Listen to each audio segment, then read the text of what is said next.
Ito na naman po, lahat ng mga followers natin, meron tayong ibabahagi sa umagang ito. Ito, tingnan natin mga idol. Meron tayong tatlong uri ng alkansya.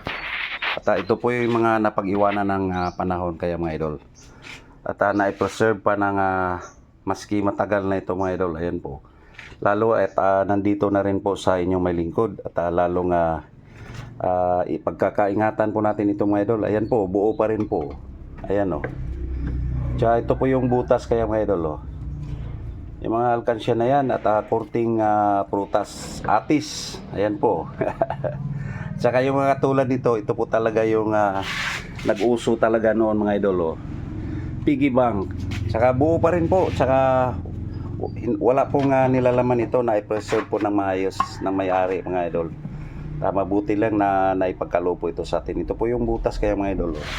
Sa yung mga tulad nito mga idol at tingnan nyo po yung lalim, sinungkit po talaga yung laman hindi nakatiis. Oh, so sana naman po lahat ng mga